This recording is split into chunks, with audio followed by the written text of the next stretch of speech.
You ever get that feeling that the world is moving just a little too fast? That things feel kind of unstable? Well, what if I told you that thousands of years ago, ancient texts described a cycle for the rise and fall of civilizations, and they did it with some seriously terrifying accuracy? Today, we're going to dive right into that cycle.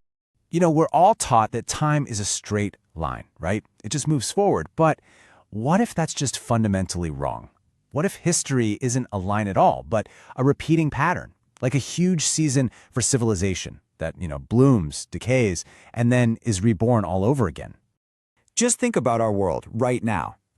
Every single day, technology is just exploding, accelerating at a pace we can barely even wrap our heads around. And at the very same time, we're seeing power.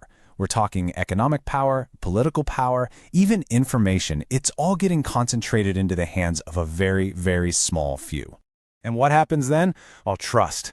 Trust in our institutions, trust in our leaders, heck, even trust in each other. It really feels like it's at an all-time low. But here's the thing. This feeling, it isn't new. In fact, it was predicted.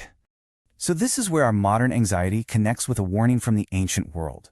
The very things we're all feeling today. The crazy fast change, the power grabs, the loss of trust. Believe it or not, these were described in stunning detail thousands of years ago. In ancient Sanskrit texts, like the Puranas, this exact phase of history has a name. It's called the Kali Yuga, and it's defined as an age just completely dominated by greed, by conflict, and a total breakdown of morality. And according to their timeline, it's the age we're living in right now. But look, the Kali Yuga isn't the end of the story. Not at all. It's really just the final chapter in a much, much bigger cycle.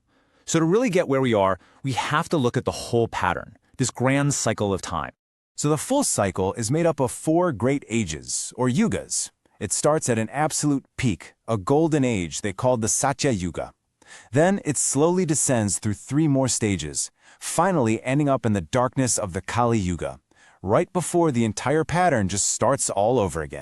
Okay, so the cycle kicks off with the Satya Yuga, the Golden Age. This is humanity at its absolute best. We're talking about a time of profound wisdom with basically no crime or corruption. Power is completely decentralized and technology exists in perfect harmony with ethics. Sounds pretty good, right? But from that peak, the cycle begins its descent into the Treta Yuga. Virtue starts to fade a little. This is the age where humanity starts to organize into bigger and bigger societies, and with that comes the rise of kings. So for the first time, power isn't just communal, it's hierarchical. Weapons are invented, not just for hunting, but for war. The first cracks really start to show. And after that comes the Dvapara Yuga, the age of science. And this is where you see a huge split. On one hand, human intellect just explodes. Science, technology, medicine, all of it advancing at this blinding pace. But that intellectual growth isn't matched by moral growth. Nope, virtue actually declines even further. So now you have these powerful new tools in the hands of people with weakening ethics, and wars become more frequent, more destructive. Technology starts serving power, not people. And that, of course, brings us to the final age, the Kali Yuga. It's described as an era just full of lies and manipulation, an age where money becomes the ultimate measure of a person's worth, and leaders hold on to power by dividing everyone. Does any of that sound familiar? So you see, it's not just some ancient theory. It's about how eerily its predictions line up with our world today. Seriously, the parallels are just uncanny. Okay, check this out.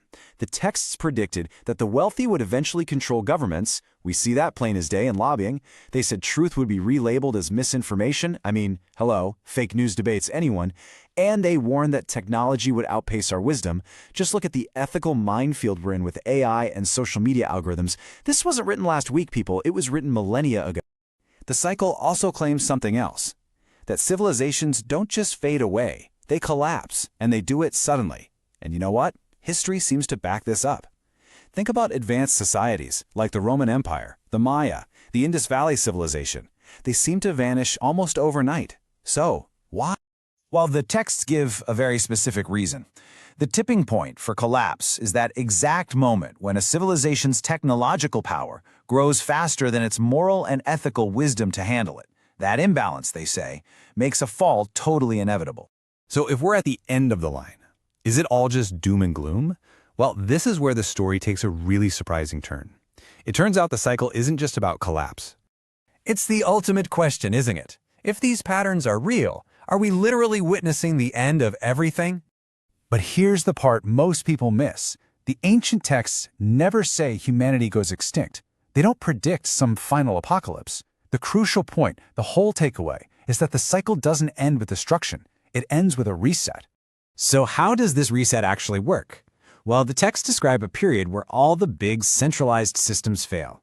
Small, resilient groups survive the chaos, and they carry forward the most essential knowledge from the previous age.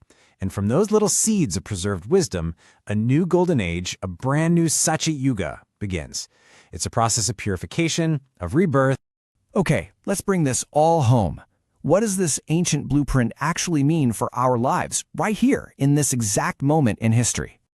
Well, if the cycle is real, then we are living in the most critical phase, the absolute peak of the Kali Yuga.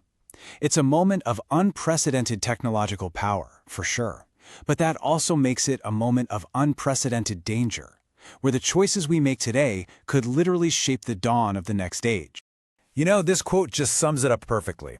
The future isn't a carbon copy of the past. The details always change, but the underlying patterns, the rhythms of human civilization, they seem to echo through time. And the Yuga Cycle? It's like a map of those rhymes. And that leaves us with the ultimate question to think about. Are we just passively watching the end of an age defined by conflict and decay? Or are we the active participants in the birth of the next golden age? The choice and the knowledge? It's ours.